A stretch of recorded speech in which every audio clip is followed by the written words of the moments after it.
हम पढ़ रहे हैं book the let them theory by Mel Robbins.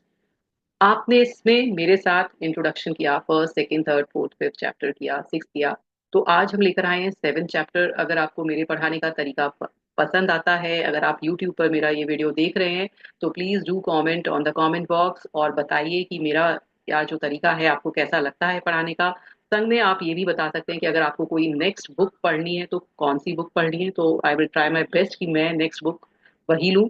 और उसके बाद अगर आपको मेरा लाइव सेशन ज्वाइन करना है तो डिस्क्रिप्शन बॉक्स में दिए गए व्हाट्सएप लिंक के द्वारा आप लाइव सेशंस भी ज्वाइन कर सकते हैं। तो मेल रॉबिन्स ने इस बुक में बहुत छोटे छोटे अपनी लाइफ से रिलेटेड जो एग्जाम्पल दिए हैं और उनको हमें समझाया है, रिलेट करवाया है कि कैसे हम अपनी लाइफ में लेट देम का उपयोग करें, कैसे हम जो चीजें हमें बॉदर करती हैं, छोटी छोटी चीजें जिनको हम बहुत बड़ी लेकर मान लेते हैं और अपनी जो फ्रीक्वेंसी है नेगेटिव में चले जाते हैं। और जो लॉ ऑफ अट्रैक्शन भी कहता है कि अगर हम नेगेटिव फ्रीक्वेंसी में जाएंगे तो हम अपनी जो लाइफ को अच्छा नहीं लीड कर पाएंगे या जो हम चाहते हैं लाइफ में वो मैनिफेस्ट नहीं कर पाएंगे।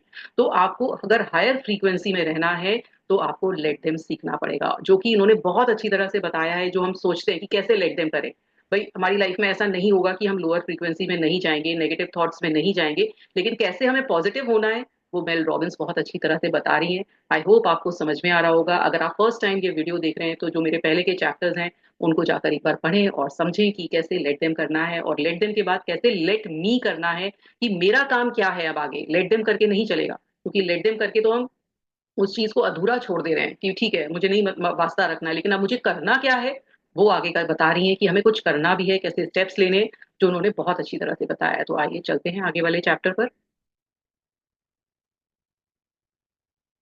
तो ये है हमारा नेक्स्ट जो पार्ट है, उसमें है dealing with someone else emotional reaction, की जब और कोई अपना इमोशनल रिएक्शन हमारे ऊपर दिखाता है या दिखाती है तो हमें उससे कैसे डील करना है, कैसे उसे अपनी लाइफ से लेट देम करना है, ये हमें उन्होंने बहुत अच्छा इस चैप्टर में बताया है। तो हम चलते हैं चैप्टर नंबर सेवन पर, जिसमें उन्होंने बताया when grown up throws tantrum. जैसे आपने सुना होगा कि बच्चे टैंट्रम थ्रो करते हैं, रोते हैं कि हमें ये सामान चाहिए ही चाहिए, सड़क पर लेट जाएंगे और गुस्सा हो जाएंगे और एकदम हाइपर हो जाते हैं कि ये चीज चाहिए ही चाहिए। ऐसे आपने देखा होगा या समझा होगा कि बड़े लोग भी करते हैं, ऐसे टैंट्रम शो करते हैं जो कि हमें समझ में नहीं आते कि ये बच्चों जैसा कैसे रिएक्ट कर रहे हैं। Now let us dive into how you have allowed other people's emotional reaction to influence your decision। और ऐसा ही होता है जब लोग टैंट्रम थ्रो करते हैं हमारे ऊपर या कुछ ऐसा रिएक्शन देते हैं या कुछ हमारे संग ऐसा करते हैं कि हमसे बात करना बंद कर देते हैं या हम पर गुस्सा होते हैं या एकदम विफर रहे हैं, परेशान हो रहे हैं, गुस्सा हो रहे हैं। तो हम उनके अकॉर्डिंग डिसीजन लेने लगते हैं, हमें डर लगने लगता है। तो रियलिटी में क्या होता है कि जैसे बच्चे बहुत इमोशनल होते हैं, बच्चे टैंट्रम शो करते हैं, ऐसे ही हम भी जो बड़े लोग हैं वो भी अपने जो इमोशंस हैं उनको मैनेज नहीं कर पाते हैं। हमें सिखाया ही नहीं है, जो हमने अपनी मास्टर या इमोशन बुक में पढ़ा था जिसमें हमें बहुत डिटेल में बताया गया था कि हमें कभी सिखाया ही नहीं गया है कि हम अपने इमोशंस को कैसे मैनेज करें। ये बहुत बड़ा कारण है कि हम हमारे दुख का, हमारे को जो परेशान होते हैं वो क्यों होते हैं, क्योंकि हमें अपने जो रेगुलेशन है अपने इमोशंस का उसे मास्टर करना नहीं आता। हम उन्हें कंट्रोल कर सकते हैं लेकिन मास्टर नहीं कर पाते कि कैसे कब कौन सा रिएक्शन शो करना है, कब कौन सा हमें रिस्पॉन्ड करना है। एकदम रिएक्ट कर जाते हैं, एकदम एकदम खराब स्थिति में पहुंच जाएंगे या एकदम दुखी हो गए, एकदम मरने मारने पे उतारू हो गए। तो हमें आता ही नहीं है कि एक्चुअल में हमें कैसे अ, धीरे से अपने अच्छे तरह से रिस्पॉन्ड करना है। और कई बार हम दूसरों के रिएक्शन के अकॉर्डिंग भी अपना काम करने लगते हैं, तो वो भी हमें आना चाहिए। वो भी हमें नहीं समझ में आता कि दूसरा हमें कितना दबा रहा है या कितना हमारा फायदा उठा रहा है, क्या उसका नार्सिस्ट बिहेवियर है, क्या वो हमें कहते हैं ना इमोशनली ब्लैकमेल कर रहा है। तो ये हमें सब समझ में नहीं आता क्योंकि हमें अपने ही रेगुलेशन नहीं समझ में आते और कई बार हम दूसरों के रेगुलेशन कभी कभी इमोशनली जो हमें टॉर्चर करते हैं उनको नहीं समझ पाते और हमें समझ में नहीं आता। तो हम दूसरों की चॉइसेस से, दूसरों की इमोशनल इमेच्योरिटी होती है जिसके कारण हम भी वही लाइफ लीड कर रहे होते हैं, जबकि हम इमोशनली मेच्योर है लेकिन दूसरा इमोशनली मेच्योर नहीं है जिसके संग हम रहते हैं या जिसके संग हम डील कर रहे हैं, चाहे हमारा बॉस हो, चाहे हमारा कोलीग हो या फिर हमारे स्पाउस हो या फिर हमारी एक्सटेंडेड फैमिली हो। तो हमें समझ में नहीं आता और हम उनके अकॉर्डिंग ही अपनी लाइफ को लीड करने लगते हैं। I have no idea how big of a problem this was for me, and neither do you. From navigating guilt trips to fearing disappointment, to worrying about someone's reaction, or if now is the right time to tiptoeing around someone's mood, you are allowing other people behavior and reaction to drain your energy. ये मेरे ख्याल से सबने face किया होगा कि जब हम कोई हमें अपने अकॉर्डिंग चला रहा होता है, हमें पता है कि ये हमें अपनी तरह से गाइड कर रहा है, लेकिन हम इतने गिल्ट में आ जाते हैं कि ठीक है जैसा ये बोल रहा है हम कर लेते हैं, हमें डर लग रहा होता है, हम परेशान होने लगते हैं कि नहीं अभी हम अपनी बात को आगे नहीं रखें, पता नहीं इसका क्या रिएक्शन होगा, हो सकता है वो राइट टाइम आएगा तब मैं बात करूंगी या करूंगा, तब वो सही होगा। तो ये सब सोचने में ना हमारा सारा दिमाग खराब होता रहता है। ये सबने आई होप सबने अपनी लाइफ में देखा होगा, कभी ना कभी सबकी लाइफ में ऐसा फेज आता है जब हम दूसरों के अकॉर्डिंग ही अपनी लाइफ को लीड कर रहे होते हैं और बार बार डर रहे होते हैं, मैं इससे पूछूं या नहीं पूछूं, मैं इससे ये काम करूं या नहीं करूं, और हमें करने का मन भी है लेकिन हम अपना डिसीजन नहीं ले पाते क्योंकि हम दूसरों की इमोशनल इमेच्योरिटी उनको नहीं पता है कि कैसे अपनी लाइफ लीड करी जाए, और वो वही चीज हमारे ऊपर लागू कर रहे होते हैं जिसको जिसको हम भी फॉलो कर रहे होते हैं। But it goes deeper than that. Their passive aggressive behavior, guilt trips, and emotional outbursts are driving your decision. तो उनका जो गलत इमोशनल जो तरीका है डील करने का कि आपसे बात करना छोड़ देते हैं या अग्रेसिव हो जाते हैं या धीरे धीरे अग्रेसिव हो रहे हैं या आपको उन्होंने इस तरह से ट्रैप कर रखा है कि आप कुछ और कर ही नहीं सकते उनके अलावा, ना उनके उनको डिसीजन के मानने के अलावा। तो वो भी उनका एक तरीका होता है आपको ट्रैप करने का, क्योंकि उनको पता है कि आपको कितना इमोशनली ड्रेन कर देना है जिससे, या इमोशनली आपको दूर कर देना है लोगों से कि आपका वो फायदा उठा सके या आपको इस तरह से अपनी तरीके से चला सके। तो ये आपको समझ में नहीं आ रहा होता क्योंकि आप अपनी बाउंड्रीज नहीं सेट कर पाते हो, है ना, और आप चाहते हो बाउंड्री सेट करना लेकिन बार बार अपनी बाउंड्रीज को ही तोड़ देते हो। तो ये चीज हमें हमेशा आनी चाहिए, और हमेशा आप एग शेल पर वर्क करते हो, मतलब कब क्या हो जाए पता ही नहीं है आपकी लाइफ में, क्योंकि आपने दूसरों को अपनी लाइफ में बहुत ज्यादा इंपॉर्टेंस दे रखी है। या इंपॉर्टेंस दीजिए आप, कोई मना नहीं है, लेकिन देखिए तो सही सामने वाला इतना इमोशनल मेच्योर है कि आपने उसको इतनी इंपॉर्टेंस दे रखी है, उसकी इमोशनल मेच्योरिटी है कि वो आपको इतना कंट्रोल कर सके। कई बार होता है कई लोग बहुत इमोशनली मेच्योर होते हैं, तो आप उनको दीजिए अपना कंट्रोल, क्योंकि वो आपको एक अच्छी जगह लेकर जाएंगे, आपको प्रोग्रेस की तरफ लेकर जाएंगे, ग्रोथ की तरफ लेकर जाएंगे। लेकिन जो है ही नहीं इमोशनल मेच्योरिटी के लाइफ, तो वो आपको डाउन पर ही लेकर जाएंगे, तो आप फिर भी वो कहते हैं ना अपनी लाइफ को उसके अकॉर्डिंग लीड कर रहे हो। तो ये आपके ऊपर है कि आप क्या करो।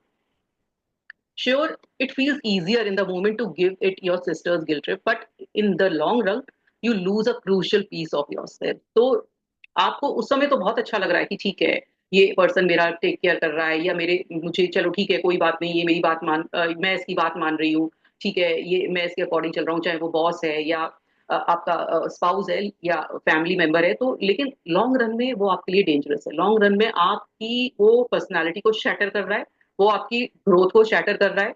ये आपको पता नहीं चल रहा कि कैसे वो धीरे धीरे धीरे आपकी लाइफ को जीरो पर लेकर आ रहा है। When every interaction with your girlfriend or boyfriend leaves you emotionally exhausted, ask yourself this: why are you always the one who has to adjust?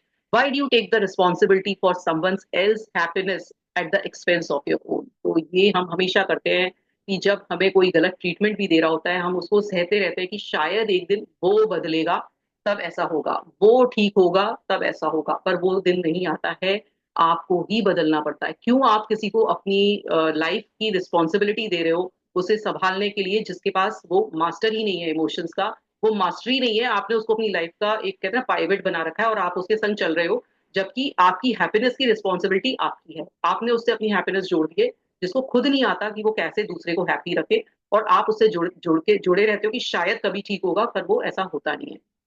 You will always come last if you let the other people's emotional immaturity have power over you.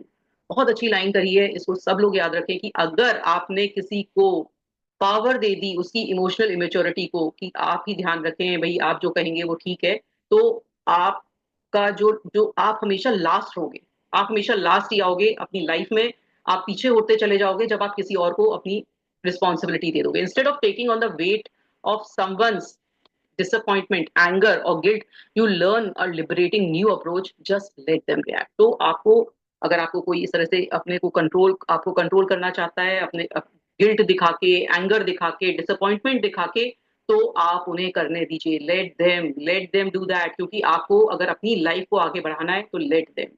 When you say let them, you give other people the space to feel their emotion without needing to fix them. When you say let them, you do what's right for you. even if it upsets someone, which is how you take responsibility of your life. Even when it upsets someone, तो अगर कोई दुखी है, परेशान भी हो रहा है ना आपके डिसीजन से कि why she is doing, let them, why he is doing, let them, करने दो, होने दो किसी को दुखी, होने दो किसी को परेशान, होने दो किसी को इरिटेट। आप अपने को देखो कि मुझे क्या हैप्पीनेस दे रहा है, तो ये आपकी रिस्पॉन्सिबिलिटी है, किसी की भी रिस्पॉन्सिबिलिटी नहीं है। आप सोचते रह जाते हैं कि मेरी रिस्पॉन्स, मुझे वो खुश करेगा या मेरे लिए वो करेगा, नहीं करता है। आपको अपने लिए करना है, आपकी खुशी आपके हाथ में है। It's time to stop being manipulated by someone else's guilt, anger, or disappointment. Other people's emotional reaction are not your responsibility to manage. I learned this from my therapist, Annie Javan, PhD, who is a depth psychologist, writer, and the smartest woman I have ever met. One day I was talking with her about creating boundaries with a particular difficult family member. The thing is, I don't want this person to bother me. It's just that they have this way of constantly making it about them. I bet you have someone in your life, family member, family like this. You know, an evening with the person is going to be incredibly draining. If the attention is not on them, they have endless ways of bringing it back, then positive or negative. तो वो बोल रही है कि ये चीज मैंने अपनी थेरेपिस्ट जो थी, पीएचडी थी, साइकोलॉजिस्ट थी, उनसे सीखा कि हमें अपनी बाउंड्रीज बनानी चाहिए। और उन लोगों से जो कि बहुत डिफिकल्ट है, आपके फैमिली मेंबर है जिनको आप छोड़ नहीं सकते हो, आपको उनके संग रहना ही है, जो आपके रिलेशन में बन गए, चाहे आपकी mother, sister, father, brother, spouse, और आपकी एक्सटेंडेड फैमिली, वो आपके रिलेटिव हैं। आप फ्रेंड्स को छोड़ सकते हो, जॉब छोड़ सकते हो, कोलीग्स छोड़ सकते हो, बॉस छोड़ सकते हो, लेकिन आप फैमिली रिलेशनशिप नहीं छोड़ सकते हो। तो अगर आपको कोई ऐसा डिफिकल्ट पर्सन है जिसके संग आप कैरी नहीं कर पा रहे हो, तो आपको बाउंड्री सेट करनी पड़ेगी। आपको बाउंड्री सेट करना आना चाहिए, क्योंकि वो पर्सन से बात करना या उसके संग रहना भी कभी कभी बहुत ड्रेनिंग हो जाता है। तो आपको पता होना चाहिए कि कैसे उसके संग डील करना है और आगे चलना है, और ये बहुत जरूरी है आपकी अपनी इमोशनल बैलेंस के लिए, आपकी अपनी ग्रोथ के लिए, और अपने पीस के लिए, अपनी प्रोस्पेरिटी के लिए। What if we are just all just 8 years old? अब वो बोल रही है कि हम सब 8 साल के बच्चे हैं, है ना, क्योंकि हमने कभी सीखा ही नहीं कि इमोशनल बैलेंस कैसे बनाया जाए, है ना। हमें, हम जो है, हमारा जो माइंड है, वो हम बड़े तो दिख रहे हैं, लेकिन हमारा जो इमोशनल रेगुलेशन है वो बिल्कुल छोटे बच्चे की तरह से है, जो कि 8 साल का है। और वो अपने लिए तो ये बोलती है मेरा तो सिर्फ 5 साल के बच्चे जैसा है, क्योंकि मेरे को समझ में ही नहीं आता मैं कहाँ पर अपना आउटबर्स्ट दिखा देती हूँ, कहाँ पर मुझे बोलना चाहिए, वो सब चीजें मैं नहीं जानती हूँ। तो honestly, as I sat there and processed what she was saying, it made a lot of sense. It's true. Most people don't know how to process their emotion in a healthy way, much less communicate their need in a direct and respectful fashion. I know I certainly did. तो वो बोलती है कि mostly लोगों को आता ही नहीं है कम्युनिकेट करना, अपने बात को आगे रखना, है ना। वो या तो डरते रहते हैं या छुपाते रहते हैं और सोचते हैं कि सामने वाला अपने आप समझ जाएगा। उसको समझ में आना चाहिए। भाई समझेगा कैसे जब तक आप समझाओगे नहीं। तो हमें बताना ही नहीं आया, अपनी फीलिंग्स को कभी भी एक्सप्रेस करना नहीं आया, जो कि बहुत ज़रूरी होता है। और हम हम इनडायरेक्टली वे में बता रहे होते हैं कि मुझे ये खराब लग रहा है, मुझे वो खराब लग रहा है, लेकिन डायरेक्टली नहीं बता पाते, शायद सामने वाले को मेरी बात समझ में नहीं आए, और अगर उसे समझ में नहीं आएगी तो मैं हर्ट हो जाऊंगा। मतलब आप सोचिए कहाँ तक लोग सोचते हैं कि अगर मैं समझाऊंगा या समझाऊंगी तो हो सकता है उसे समझ में नहीं आए और मैं हर्ट हो जाऊंगा। अब आपने पहले ही सोच लिया मैं हर्ट हो जाऊंगा, पहले तो आप बता नहीं रहे, फिर आप ही हर्ट होने की सोच रहे हैं, और वैसे भी हर्ट हो रहे हैं कि आपको सामने वाले को आपकी बात समझ में नहीं आ रही। तो आप कुल मिला के, हमें समझाया ही नहीं गया कि हमें कम्युनिकेट करना है और किस तरीके से करना है, वो हमें नहीं समझाया। Just think about it, why else does your mom pout instead of saying what's wrong? Why does your friend give you a silent treatment? तो हम क्या करते हैं, एक जनरल इंसान ये करता है, किसी से बात करना बंद करता है। ठीक है, इनको समझ में नहीं आ रही ना मेरी बात, मैं बंद कर देता हूँ उससे बात करना, या मुझे इससे अपनी बात मनवानी है तो मैं बात करना बंद कर दूंगी, है ना। या मेरी माँ को पता ही नहीं है कि मेरे को कैसे ट्रीट करना है, ये नहीं पूछेंगी क्या हुआ, सीधे डांट लेंगे, तो मैं ऐसा नहीं करना चाहिए, वैसा नहीं करना चाहिए, बोल दिया। तो हमें आता ही नहीं है एक्चुअल में कि कैसे कम्युनिकेट करना है बच्चों से। बच्चों को नहीं आता पेरेंट्स से, क्योंकि जो उन्होंने सीखा वो अपने पेरेंट्स से सीखा। पेरेंट को नहीं आया इमोशनल रेगुलेशन, तो बच्चे भी फिर वैसे ही रिएक्ट कर रहे हैं। फिर पेरेंट कह रहे हैं इसको बोलना नहीं आता, इसको तमीज नहीं है, तो आपने भी उसको नहीं सिखाया। तो वही चीज है कि हमें सिखाया ही नहीं गया, क्योंकि हमारे पेरेंट्स को नहीं पता है, इसलिए बच्चों तक भी वो पास ऑन नहीं हो पाई। और हम फिर उसी चीज को आगे आगे पास ऑन कर रहे हैं। It's because adult at the core are just as emotional as children, the difference is they are better at hiding most of the time. और बस एडल्ट और चिल्ड्रन में यही फर्क है कि हम अपने इमोशंस को छुपा जाते हैं, और जो बच्चे एकदम उजागर कर देते हैं। लेकिन जैसे जैसे बच्चा बड़ा होता है तो उसको बताया जाता है, नहीं नहीं, तुम्हें इस तरह रोना नहीं है, तुम्हें इस तरह से चीखना नहीं है, तुम्हें इस तरह से चिल्लाना नहीं है, तुम्हें अपनी बात नहीं रखनी है, तुम चुप हो जाओ। हर जगह उसे चुप कर दिया जाता है, तो धीरे धीरे उसको भी हर चीज को छुपाना आ जाता है, और धीरे धीरे जो बच्चा इतना वोकल था वो कब चुप हो जाता है पता ही नहीं चलता, और कौन करता है उसे? उसका एनवायरनमेंट और उसके पेरेंट ही करते हैं, कि जो इतना बोलने वाला बच्चा भी था उसको चुप करा दिया जाता है, और वो अपने इमोशनल्स को कभी कभी कभी भी अच्छी तरह से बता नहीं पाता है, और वो कभी कभी रिलेशनशिप में फेलियर हो जाता है क्योंकि उसे समझ में ही नहीं आता कि क्या करना है, एक्चुअल में होना क्या है। तो इट लेट देम थियरी क्या करती है, ये आपको जजमेंटल होने से बचाती है। इट मेक्स यू कंपैशनेट, कि हाँ, कि आपको दूसरे का दर्द, दुख दर्द समझ में आए। Instead of getting frustrated, you begin to understand the most people simply don't have the tools to handle their emotional maturity. तो ये आपको लेट देम थियरी आपको बताती है कि जो मोस्टली एडल्ट्स में नहीं होता है डील करने का तरीका, वो आपको आने लगता है। The truth is, no one has taught how to do this. To handle your emotion, you have to understand them and know how to process them in a healthy way. And in my experience, most people have no idea how to do this. I certainly did. तो वो कहती है हमें आता ही नहीं है process करना अपने इमोशन को, जैसे औरों को नहीं आता ऐसे मुझे भी नहीं आया। और इमोशनल जो मेच्योरिटी आप पैदा नहीं होते हो लेकर, ये एक स्किल है जो प्रैक्टिस के साथ आता है, और धीरे धीरे हम लर्न करते हैं। तो उसके लिए वो उनकी जो थेरेपिस्ट है उन्होंने उससे लर्न किया, क्योंकि उनको वो थेरेपिस्ट मिल गई। हमारे जो सोसाइटी है, हमारा जो कल्चर है, उसमें थेरेपिस्ट के पास भी जाना एक बहुत बड़ा टैबू समझा जाता है, कि अगर हम किसी थेरेपिस्ट के पास जा रहे हैं तो हमें कोई, हम पागल हैं ये बोल दिया जाता है, अरे तुम कोई पागल पागल हो जो तुम जा रहे हो थेरेपिस्ट के पास, काउंसलर के पास या साइकेट्रिस्ट के पास। तो हमारे जो सोसाइटी है अभी उसमें इतना प्रेवलेंट नहीं है कि थेरेपिस्ट के पास जाना, अभी धीरे धीरे बढ़ रहा है। लेकिन अभी भी यही समझाता है कि नहीं, आप अपने आप डील करो। वो पर्सन डिप्रेशन में चला जाएगा, वो पर्सन परेशान हो लेगा, उसको एंगर पैनिक अटैक्स आ जाएंगे, लेकिन वो थेरेपिस्ट पे नहीं जाएगा, क्योंकि वो एक सोसाइटी ने नॉर्म बना रखा है कि नहीं, उधर नहीं जाना है। तो लेकिन यहाँ पर जो ये फॉरेन कंट्रीज है, वहाँ पे छोटी छोटी चीजों के लिए भी थेरेपिस्ट चलता है। तो उन्होंने जो थेरेपिस्ट के पास गई, उन्होंने बताया कि भाई हम कैसे इमोशनल रेगुलेशन करना चाहिए, और ये पेरेंट्स को सिखाना चाहिए बच्चों को कि कैसे हमें इमोशनल मेच्योरिटी आए। By now, when the let them theory, you learn to respond with compassion, set your boundaries, and stop letting other people's emotional immaturity run your life. तो बोल रही कि फिर मुझे समझ में आया, तब मैंने ये लेट देम थियरी में डाला कि भाई कैसे हम दूसरे की दूसरे की इमोशनल इमेच्योरिटी हमारे ऊपर हावी ना हो, और कैसे हम एक एडल्ट की तरह से एक्ट करें, हमेशा चाइल्ड लाइक बिहेवियर की तरह से ना करें। अब कितना उन्होंने सिमिलैरिटी बताई है कि चाइल्ड, जब children run away from you, children कब रन, एकदम हाथ छुड़ा के भाग जाते हैं, ऐसे ही एडल्ट भी कोई कन्फ्रंटेशन, कोई भी उनको बोला गया है कि भाई तुमने ऐसा क्यों किया, तो उससे अवॉइड करते हैं, वो नहीं आंसर करना चाहते हैं। जब चिल्ड्रन दुखी होते हैं तो वो एक कॉर्नर में जाके छुप जाते हैं, ऐसे ही एडल्ट साइलेंट ट्रीटमेंट देते हैं, वो उस पर्सन से बात करना छोड़ देते हैं।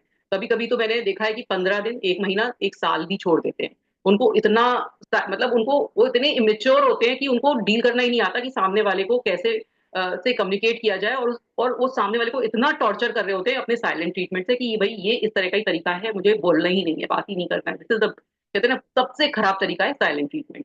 Children shut down. अब चिल्ड्रन क्या होता है, एकदम बात करना छोड़ देंगे, और एडल्ट भी ऐसे करते हैं, वो भी इस तरह से स्टॉइक एक्ट करते हैं। फिर चिल्ड्रन थ्रो टैंट्रम, भाई एकदम टैंट्रम शो करना है, ये करना है, ऐसे करना है, मुझे लेना ही लेना है कोई सामान।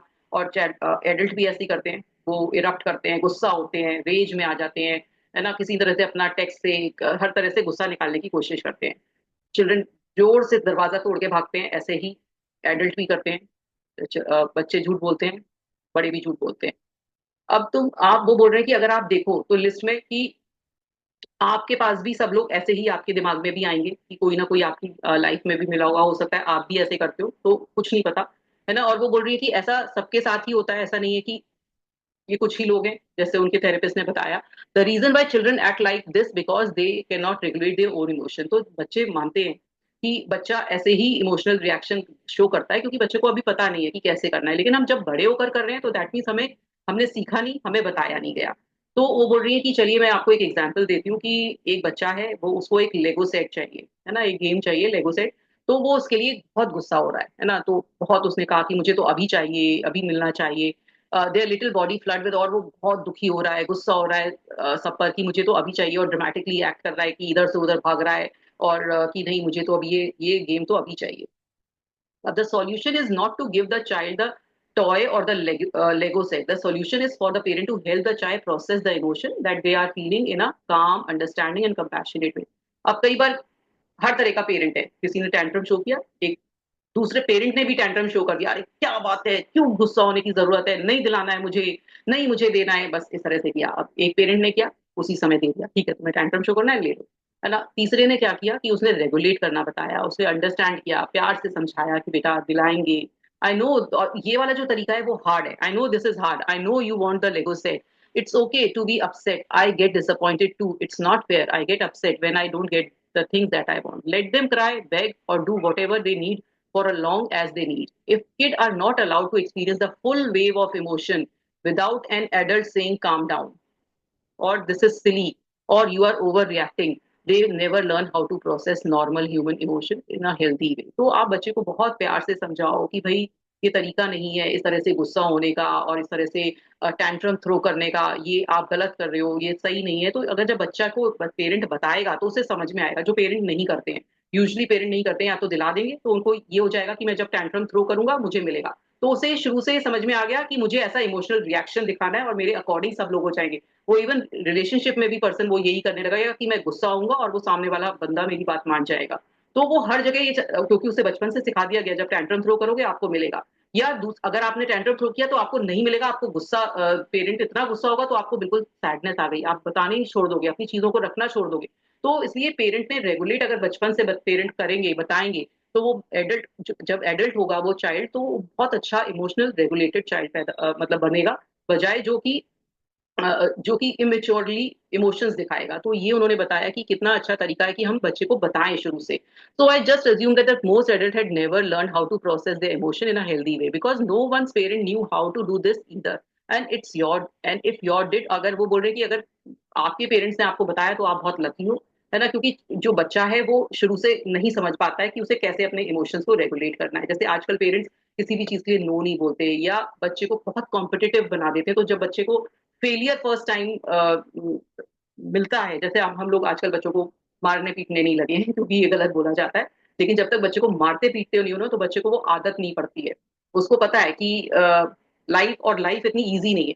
जब बच्चा बड़ा होता है, जब उसको कहते हैं ना जमाने की मार पड़ती है ना, तो वो सहन नहीं कर पाता है, उसको लगता है कि ये क्या हुआ, तो वो डिप्रेशन में चला जाता है। तो आजकल जो बच्चों का हो रहा है वो यही हो रहा है क्योंकि पेरेंट्स ने कभी जोर से शब्द भी नहीं बोला उनसे, और जब वो समाज में जाते हैं, सोसाइटी में जाते हैं, जॉब में जाते हैं, तब उनको ये फेलियर दिखाई देता है। तो एकदम वो चीज ले नहीं पाते और डिप्रेशन की तरफ जा रहे हैं। तो हम उनको इतना कॉम्पिटिटिव बना रहे हैं, आगे बढ़ने की सलाह दे रहे हैं, लेकिन इमोशनल रेगुलेशन नहीं बता रहे हैं, जिसके कारण बच्चों में ये जो डिप्रेसिव टेंडेंसी, कॉम्पिटिटिवनेस, ये सब इसी कारण आ रही है जो कि उनको नहीं आनी चाहिए। तो ये सब चीजें हैं जो कि पेरेंट की जिम्मेदारी है बच्चे को बताना, क्योंकि वो लेकर नहीं आया है ये सब चीजें, उसे रेगुलेट करना सिखाना ही चाहिए। तो वो बोलती है कि जब मैंने रिसर्च की इस बुक को तब मुझे पता चला कि भाई मैंने भी अपने बच्चों के साथ इतना इमोशनल रेगुलेशन पे वर्क नहीं किया, और मुझे लगता है कि मुझे मेरे तीनों बच्चों को एक थेरेपिस्ट चाहिए जो कि उनकी हेल्प कर सके, क्योंकि मैंने खुद अपने लिए थेरेपी ली तो मेरे बच्चों को भी चाहिए, क्योंकि मैंने उनको नहीं सिखाया। और मैं तो अगर मेरे बच्चे अगर लेगो सेट की अगर डिमांड करते तो मैं उनको बहुत गुस्सा करती और उसी समय उनको चुप कर देती। So I wish I were kidding. I screwed this up because I didn't know how to regulate my own emotion. I was never taught how to do it as a child either. I grew up in a family where we didn't talk about our feelings. People tended to just erupt in anger. They got overwhelmed and they pretended nothing has happened. और ये mostly शायद जो mail बोल रही है वो सारे parent relate कर रहे होंगे कि किसी के बच्चों को किसी के पेरेंट ने उनको नहीं सिखाया इमोशनल रेगुलेशन, तो उन्होंने भी अपने बच्चों को नहीं सिखाया।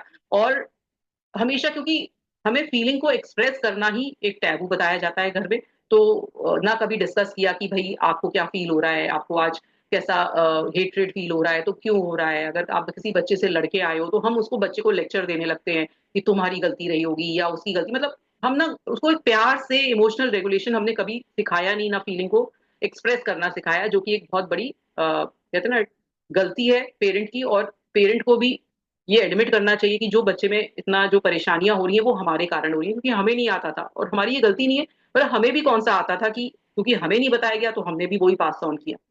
And that brings me to a very important point about let them theory that, and I need to make sure that I'm crystal clear. Adults are 100% responsible for the emotional and physical need of children. और वो बोल रहे हैं कि अगर आप बोल रहे हैं कि अगर एडल्ट एक बोल रहा है, पेरेंट ये बोल रहा है कि मैंने नहीं सिखाया या नहीं मेरी गलती नहीं है, ये बच्चा ऐसे रिएक्ट इसलिए कर रहा है, तो वो गलत है, क्योंकि एडल्ट की ही 100% रिस्पॉन्सिबिलिटी है, जिसको वो पूरा हम फिजिकल नीड तो बच्चे की पूरी कर रहे हैं, है ना, हम सब दे रहे हैं बच्चे को अच्छी एजुकेशन, लेकिन इसको इमोशनल रेगुलेशन नहीं सिखा रहे हैं, वो भी हमारी रिस्पॉन्सिबिलिटी है।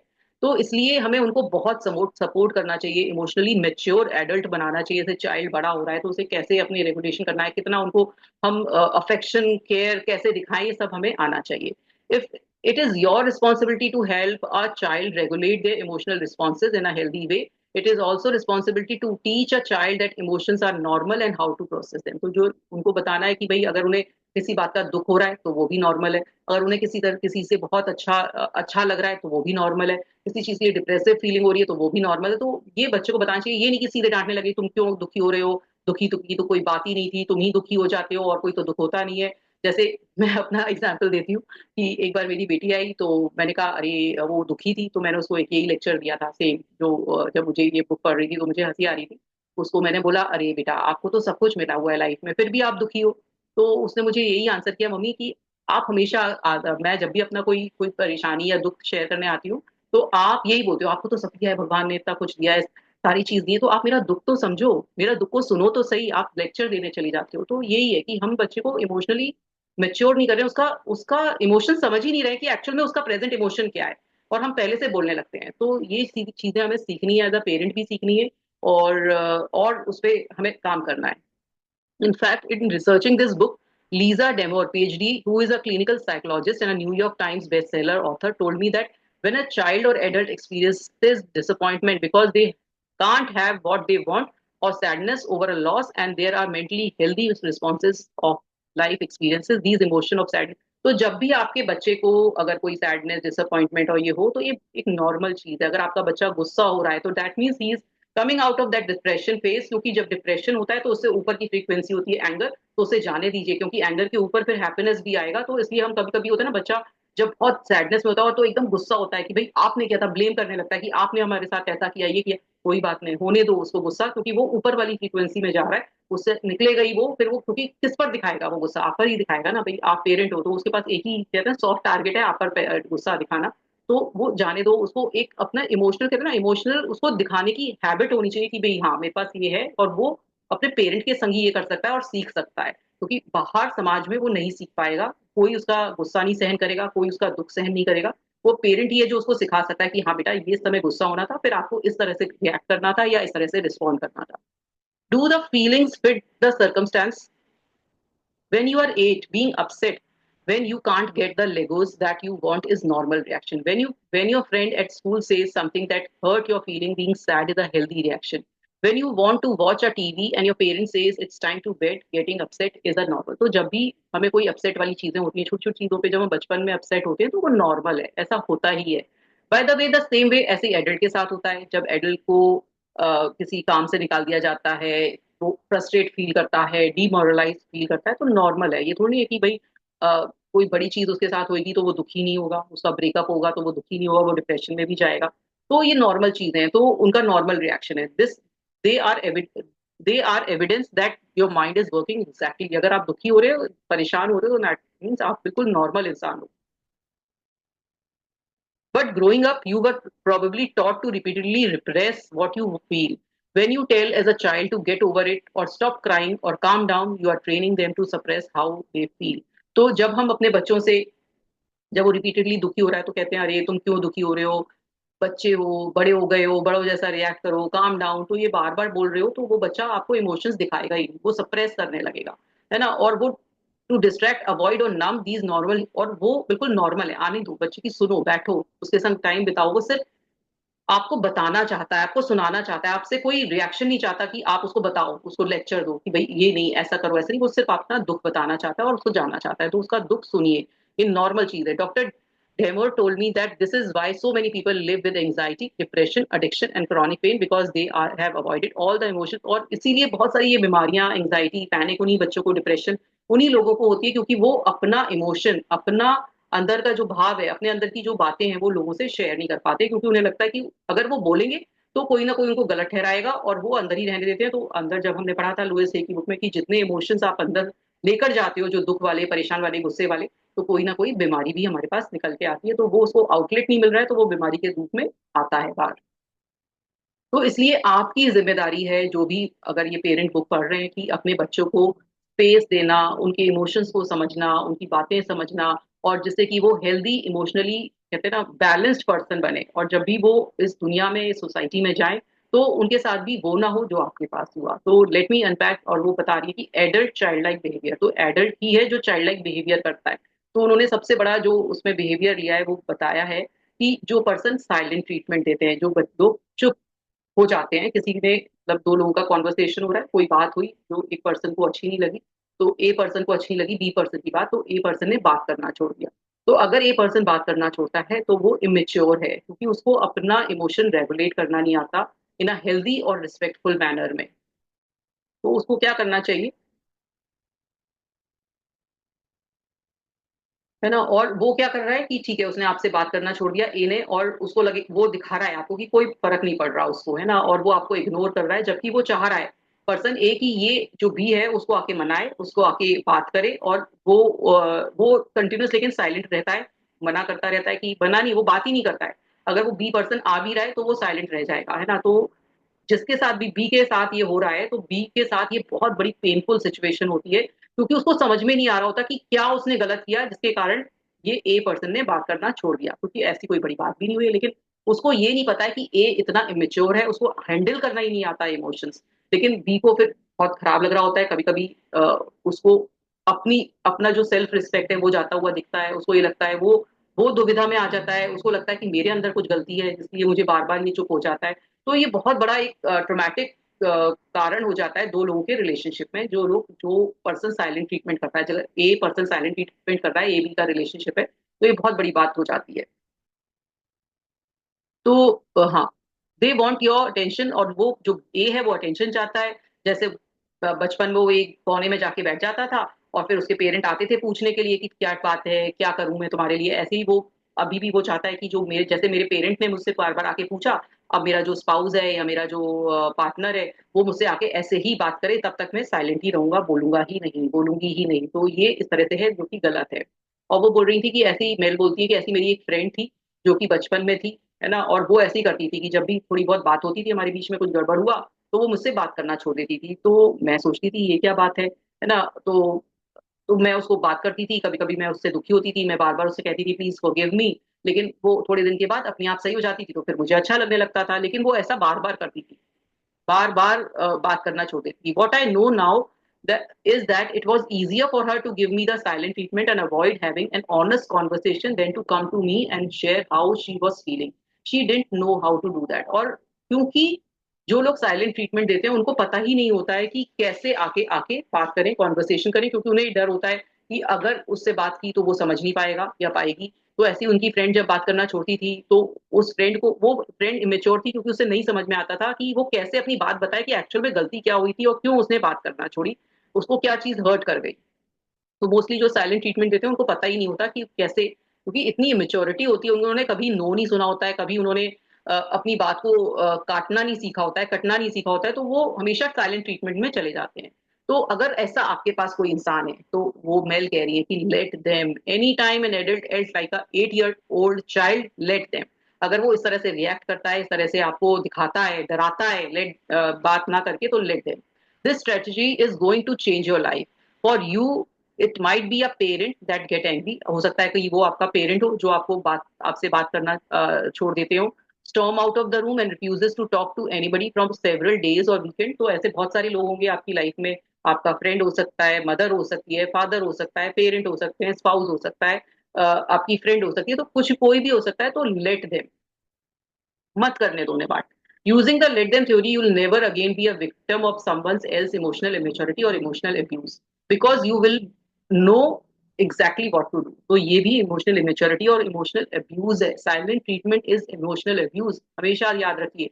अगर आपके साथ ऐसा हो रहा है तो ये फिजिकल अब्यूज अलग होता है ये, लेकिन आपको कोई बात करना छोड़ दे रहा है, ये भी इमोशनल अब्यूज है जो आपको हमेशा याद रखनी पड़ेगी, जो कि मोस्टली लोग समझ नहीं पाते। मोस्टली लोग सोचते हैं अरे ये ठीक हो जा रहा है, पर वो अपनी बात को मनवा रहा है, उसका तरीका यही है। जो बच्चे टैंट्रम शो करते हैं वो उसने साइलेंट ट्रीटमेंट से शो किया। First, it's never your job to manage another adult emotion. अगर हम क्या सोचते हैं, नहीं हमारी रिस्पॉन्सिबिलिटी है, हम करते हैं, ठीक है हम ही बात कर लेंगे, बार बार आपके साथ हो रहा है, पर ठीक है एक बार हुआ, 10 बार हुआ, 15 बार हुआ, पूरी लाइफ आपके साथ हो रहा है, तो आप कब तक समझेंगे, कब तक आप उनकी इमोशनल इमेच्योरिटी को यूं ही जाने देंगे। तो कभी तो आप करेंगे लेट देम ना, क्योंकि ये पैटर्न है। जब तक आप ये पैटर्न नहीं समझेंगे आपका नहीं भला हो सकता है। तो आपको अगर अपना भला करना है ना, तो let them. And then I want you to visualize an 8 year old child. और फिर आप सोचिए कि उस पर्सन जो आपको लेट देम जिसको कर रहे हो कि उसके साथ क्या हुआ है, क्योंकि वो बचपन से ही उसको इस तरह का ट्रीटमेंट मिला, इसलिए उसने आपके संग ये ट्रीटमेंट अपनाया, क्योंकि उसकी हर बात मानी गई। तो इसलिए आप उस पर पिटी रखिए, उस पर दया रखिए कि भाई ये इस पर्सन को आता ही नहीं है ना, अपने इमोशन रेगुलेट करना। You will also realize that their inability to process normal human emotions like, और उनके पास जरूर होगा कि वो छोटी छोटी बातों से भी परेशान हो जाते होंगे, जैसे sadness, insecurity, disappointment, anger, fear, rejection. और ये आपका आप गलत नहीं हो एक्चुअल में कि आपके कारण ऐसा हो रहा है, ये उसकी अपनी पर्सनल इमेच्योरिटी है जिसके कारण ऐसा हो रहा है, जो कि आप अपने ऊपर ब्लेम ले लेते हो कि ये मेरे कारण हुआ। ऐसा नहीं है, ये पर्सन है ही ऐसा, उसके संग बचपन से इमोशनल इरेगुलेशन की उसको प्रॉब्लम है। इट इज नॉट योर, और आपका वो नहीं है कि आप उसको जाके फिक्स करो या आप उसको जाके सही करो। A person has no idea how to handle और express their emotion in a healthy way. Let them go silent. Let them erupt. Let them play the victim. Let them sulk. Let them deny that had happened, and let let them make it all about them. और उनको होने दीजिए, जो वो कर रहे हैं करने दीजिए, उनको विक्टिम, उनको ये मानने दीजिए कि आपकी गलती थी। बार बार वो पर्सन आपको, जब वो साइलेंट ट्रीटमेंट से बाहर निकलता है ना, वो आपको ही आपकी गलती बताएगा, और फिर आपको ऐसा लगेगा कि हाँ मेरी गलती थी। तो ये एक कहते हैं ना, एक नार्सिस्ट बिहेवियर होता है जो साइलेंट ट्रीटमेंट में जाता है, जो आपको ही आपकी गलती बता देता है। तो वो पर्सन बिल्कुल भी मैच्योर नहीं है। आप अपनी कहते हैं ना अपनी लाइफ को रुइन कर रहे हो अगर आपकी लाइफ में इस तरह से हो रहा है तो लेट मी बी मैच्योर। तो आप मैच्योर होइए, है ना, आपको पता है कि भाई उसको नहीं आता है ये सब कुछ करना, आप बार बार दिखाइए, आप अपनी बाउंड्रीज बताइए, है ना, या आप जो कॉन्वर्सेशन करिए कि भाई ये चीज आपको गलत लगती है ना, आप उसको समझाइए। ठीक है, कॉन्वर्सेशन होनी चाहिए कि रिलेशनशिप जो भी चीज है जिसके संग भी है, वो आप उसको खुद हैंडल करने की कोशिश करिए। आप ये एक्सपेक्ट नहीं कर सकते कि वो पर्सन चेंज होएगा, है ना, या अ, कुछ ऐसा टाइम आएगा तब वो सही हो जाएगा, ऐसा कुछ नहीं होगा। तो किसको चेंज होना है? आपको होना है। Hold yourself to a higher standard and stop allowing this type of emotionally immature behaviour to be your responsibility to manage. तो आपको वो अपना स्टैंडर्ड बनाना होगा कि भाई मैं ये एक्सेप्ट नहीं करूंगी या करूंगा कि आप मुझे कहीं भी बात करना छोड़ देते हो या छोड़ देती हो, तो ये आपका गलत तरीका है और ये मैं मैनेज नहीं कर सकता। तो ये आपका तरीका है समझाने का उसको। और आप ऐसी सिचुएशन में मत रहिए अगर रिपीटेडली आपके साथ हो रहा है। Stop feeling sorry for the people who play the victim all the time. Stop explaining away someone's clearly narcissist pattern, और उसको जस्टिफाई मत करिए उस पैटर्न को। और या फिर आपने जो बाउंड्री बनाई है कि नहीं मैं अब ये नहीं सहूंगी या सहूंगा, और फिर आप छोड़ देते हो कि नहीं नहीं ठीक है अब ये सही हो गया है या हो गई है, अब तो मैं ठीक है, अब मैं आगे बात, तो फिर आपका वो रिलेशनशिप सही नहीं हो सकता जब तक आप अपने रिलेशनशिप की खुद रिस्पॉन्सिबिलिटी नहीं लेंगे। The more time you pour into a relationship with someone who act like an 8 year old, the more you are going to feel like a parent to a child. तो अगर आप ऐसे हैं तो ऐसा आप कहते हैं ना वो पेरेंट हो गए हो। बार बार वो टेंट्रम शो कर रहा है, आप उसकी बात मान रहे हो, बार बार वो टेंट्रम शो कर रही है, आप उसकी बात मान रहे हो, तो आप पेरेंट बन गए हो। तो आपको, आप पेरेंट बनने नहीं आए हो उस रिलेशनशिप में। आप सोचो, आपको भी अपनी अपना इमोशन चाहिए, अपनी सिक्योरिटी चाहिए, जो कि आप पूरी लाइफ इसमें आपने सिर्फ अपने कहते हैं ना सिर्फ दूसरे की मेच्योरिटी को हैंडल करने में लगा दी है। तो आपको बहुत अच्छी बाउंड्रीज बनानी पड़ेंगी जिन पर आपको स्टिक होना है, जिनको आपको, कई बार हम लोग बाउंड्रीज बनाने से भी डरते हैं कि फिर क्या होगा, फिर क्या होगा। तो ऐसा नहीं है, आप बाउंड्रीज बनाइए और स्टिक टू दोज बाउंड्रीज, उनको तोड़िए मत। कभी कभी हम अपनी बाउंड्रीज बनाते हैं और फिर खुद ही तोड़ देते हैं, तो तोड़ना नहीं है। Because until this person does the work to build a skill of emotional intelligence, they will always pull the silent treatment, play the victim or be passive aggressive. This isn't a personality trait, it's a pattern. तो ये अगर आप अपनी boundaries को तोड़ने देंगे, अगर आप तोड़ देंगे कि ठीक है अब ये पर्सन ठीक हो गया है या हो गई है, तो आपको वो बार बार विक्टिम बनाता रहेगा अपनी प्रॉब्लम्स का, आपको साइलेंट ट्रीटमेंट देता रहेगा, अग्रेसिव होता रहेगा, और ये उसकी पर्सनैलिटी ट्रेट नहीं है, ये एक पैटर्न है जो आपकी लाइफ में चलता रहेगा जब तक आप उसके लिए ऊपर नहीं उठेंगे, आवाज नहीं उठाएंगे, बाउंड्रीज नहीं बनाएंगे। But what if you are the problem? अब ऐसा है कि ये आपने किसी के बारे में समझा, हो सकता है आप ही साइलेंट ट्रीटमेंट देते हो किसी को, तब क्या करना है? अगर हो सकता है कि आप खुद ऐसे इंसान हो जो कि इमोशनली इमेच्योर हो और दूसरे को साइलेंट ट्रीटमेंट देते हो, आपके जो है इमोशंस वो रेगुलेट नहीं हो पाते, आप दुखी हो जाते हो, फिर गुस्से में चले जाते हो, है ना, और दूसरे को विक्टिम बनाने लगते हो, दूसरे को ब्लेम करने लगते हो, है ना, ये आपके साथ भी हो सकता है, आप भी ऐसे हो सकते हो। If you are having the realization, अगर आपको ऐसा पता है कि हाँ मैं विक्टिम, मैं साइलेंट ट्रीटमेंट में चलाता हूँ, पहले तो अपने आप को बिलीव करना भी, आपको हमेशा ये लग रहा होता है जो साइलेंट ट्रीटमेंट वाला पर्सन होता है कि ये सामने वाला गलत है, ये सामने वाला गलत है। लेकिन अगर आपको पता है कि आपके अंदर ये कमी है और आप साइलेंट ट्रीटमेंट में चले जाते हो, आप किसी से बात करना छोड़ देते हो, तो आपके साथ वो कह रही है कि ऐसा आप अकेले नहीं हो, मेल भी ऐसी थी जो कि चुप हो जाती थी और लोगों से बात करना छोड़ देती थी जब उन्हें किसी की बात गलत लगती थी। वो भी कई 15 10 15 दिन निकाल देती थी लोगों से बात करते बिना। तो ये बहुत ईजी है ऐसा बिहेवियर करना कि हम किसी से बात ना करें। लेकिन आप कभी दूसरे इंसान के पॉइंट ऑफ व्यू से सोचिए, जो जो इंसान को सहना पड़ता है ये साइलेंट ट्रीटमेंट, उसके लिए बहुत खराब होता है, इमोशनल एब्यूज होता है। तो इसलिए वो ये बोल रही है कि इसको इसको तरीका आना चाहिए। अगर आपके अंदर ये खुद के अंदर जो ये बुक पढ़ रहे हैं, अगर उनके अंदर ये साइलेंट ट्रीटमेंट वाला ट्रेट है तो वो बिल्कुल इसको ठीक ठीक करें, अपने अंदर से ये कमी निकालें। क्योंकि आप 8 ईयर के नहीं हो, आप इतने छोटे नहीं हो कि आप इतने टैंट्रम और इमोशनली इमेच्योर बिहेव करो। आप एक बड़े इंसान हो तो आपको अपने इमोशंस को रेगुलेट करना आना चाहिए और अपने कॉन्वर्सेशन करना आना चाहिए, अपनी बात को रखना आना चाहिए। तो वो बोल रही है कि ऐसे टैंट्रम शो करना क्या सही बात है ना? क्या दूसरे को साइलेंट ट्रीटमेंट देना सही बात है? नहीं। Even to this day when work get incredibly stressful, I send long angry text to my business partner about how frustrated I am by things and it's not okay. और वो बोल रही है कि जब मैं बहुत परेशान होती हूँ तो मैं एकदम गुस्सा हो जाती हूँ, अपने जो पार्टनर है, बिजनेस पार्टनर को बहुत इतने खराब खराब नोट भेजने लगती हूँ। तो ये सही नहीं है, ऐसा रिएक्शन शो करना भी एक इमोशनली इमेच्योर आदमी को दिखा रहा है।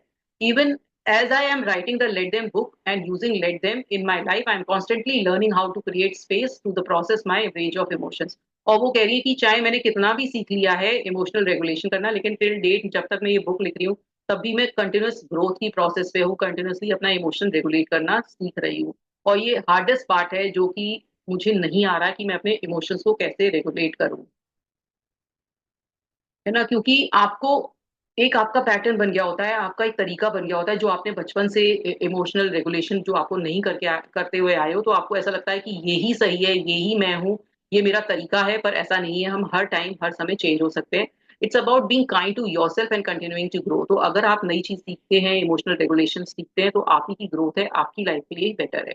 और ये लाइफ लॉन्ग प्रोसेस है, ये नहीं कि आपने आज सीख लिया तो आप रेगुलेट कर लिया। आपको ग्रो करना है, आपको कंटिन्यूअस रिएक्ट, क्योंकि जब हम कोई एकदम अचानक से बात होती है कोई गुस्से वाली, तो एकदम आता है गुस्सा, ऐसा नहीं है कि नहीं आएगा। तो वो कंटिन्यूअस प्रोसेस है कि कैसे आपको अगर 10 डिग्री गुस्सा आता है तो 8 पर आया, फिर आपको 6 पर आया, कैसे 5 पर आया, तो आपको कैसे रेगुलेशन करना है, ये ऑनगोइंग प्रोसेस है, चलता रहेगा और आप सीखते रहोगे। तो let them theory has been monumental in helping me more compassionate towards myself. It has also helped me create a deeper understanding on how to handle my emotions. और मेल रॉबिन्स कहती है कि जब लेट देम थ्योरी मैंने अपनाई तो मुझे अपने इमोशंस को रेगुलेट करना आया, मुझे अपनी लाइफ को अच्छी तरह से हैंडल करना आया, और मुझे दूसरों के भी टैंट्रम्स को रेगुलेट करना या समझना आया।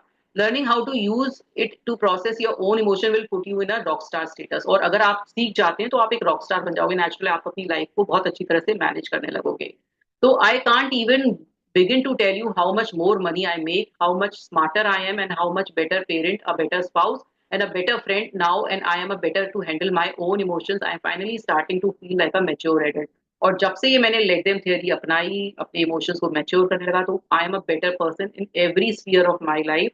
चाहे मेरा किसी से भी रिलेशनशिप हो, वो धीरे धीरे बेटर ही हो रहा है। Here's now how to use the let them theory to process your own emotion in a healthy way. When you feel your emotions are rising up, let them. जब आपके इमोशंस को आपको लगे कि आपको बहुत तेज गुस्सा आ रहा है, बहुत परेशानी हो रही है, इरिटेशन हो रहा है, फ्रस्ट्रेशन हो रहा है, एंगर हो रहा है, तो आप उस समय रुकें, बोलें लेट देम, है ना?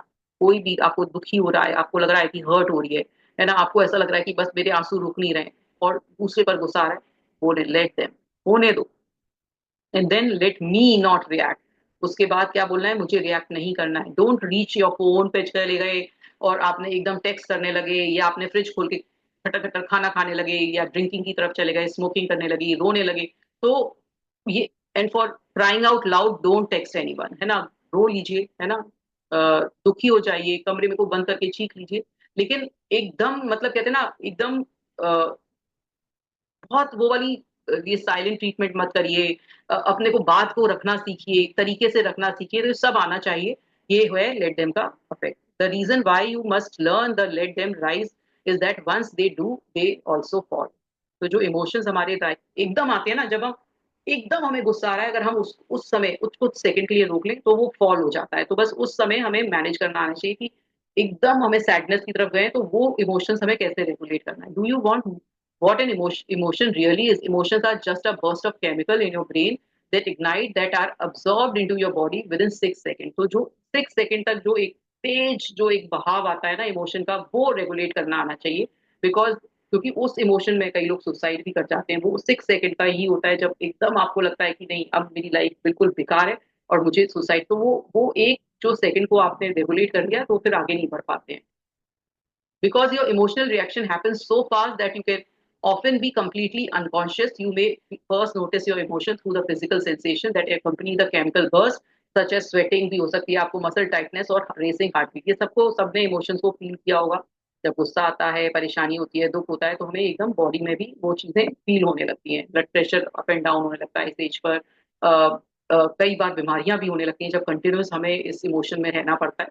Research shows that most emotion will rise up and they fall down within 90 seconds if you don't react to them. और ये अगर रिएक्शन आपके पास अगर बहुत तेज गुस्सा आ रहा है तो थोड़ा सा अगर आप कूल डाउन हो लेंगे, एक गिलास पानी पी लेंगे या बैकवर्ड 10 टाइम्स बैकवर्ड काउंटिंग कर लेंगे 10 to 1, तो कुछ समय 90 सेकंड में वो खत्म हो जाएगा। जब आपको फिर आपका जो है ना, जो हमारा ये जो फ्रंटल पार्ट है ब्रेन का, वो काम करने लगेगा।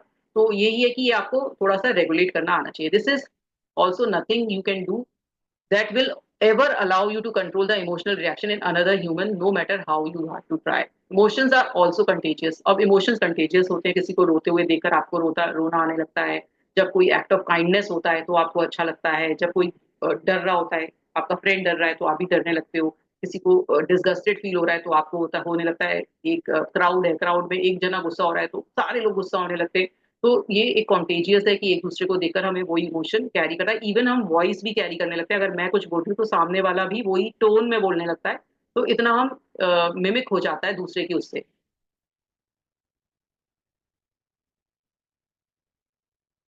एंड वन मोर, तभी जब हम लड़ाई कर रहे होते हैं ना, जब कोई एक बात कह रहा है तो एक ने आवाज उठाई तो दूसरा भी आवाज उठा लेता है। ये होता है जब हम एक संग होते हैं तो ये सब चीजें ट्रिगर हो जाती हैं, बैड मूड। तो इसलिए उस जगह से हटना ज्यादा ठीक होता है। And one more thing to understand is that whenever you are or another person are hungry or tired or stressed out or under the influence or lonely or angry or hurt, or you will be even more emotional. I say this because whenever I do or say something I later regret, there is usually stress, alcohol, or anger involved. Knowing all this helped me to make changes to better manage my emotion and help me to stay in control of what I say, do, and think. That's one of my biggest takeaway from using the let them theory is you will never be able to control what is happening around you. You will also never be able to control your emotional responses because they are automatic, just like how you stress response turns on automatically. But you can always choose what you think, say or do in response. जो आपका एकदम response होगा वो आप control नहीं कर सकते हो, लेकिन जो आप आगे रिस्पॉन्स कर सकते हो ना, वो चेंज कर सकते हो। आप लोगों को चेंज नहीं कर सकते हो, लेकिन किसको चेंज कर सकते हो? आपके पास आपकी पावर है, आप अपने को ही चेंज कर सकते हो। or that source of all your power. Learning how to let other adults manage their own emotion will change your life. So will learning how to let your emotion rise and falls while still communicating what you need to, even when it is painful to do so. And there will be times when making the right decision for yourself is going to be one of the hardest things you have to do in the life. बहुत अच्छी चीज कह रहे हैं कि आपके पास ऐसे time आएंगे, ऐसा समय आएगा जब आपके इमोशंस बहुत अप एंड डाउन होंगे। इमोशनल एकदम मैनेजमेंट स्ट्रेस हो रहा होगा, तो उस समय आपको डिसीजन लेना भी बहुत परेशान हो रहा होगा और उस समय बहुत हार्ड होगा आपको किसी भी चीज को डिसीजन लेना, जब आपका इमोशनल रेगुलेशन बहुत डिस्टर्ब हो रहा होगा, जब आपको किसी चीज से परेशानी हो रही होगी। तो ये सब चीजें हमें सीखनी है, जाननी है, और धीरे धीरे हम इसके बारे में और सीखते रहेंगे अपनी इस बुक के द्वारा, क्योंकि उन्होंने बहुत अच्छी तरह से हमें डिटेल में हमें सही चीजें बता रही हैं और अपनी लाइफ से छोटे छोटे एग्जाम्पल देकर हमें समझा रही है कि कैसे हम अपनी लाइफ को बेटर करना है। तो आइए देते हैं क्वेश्चन आंसर।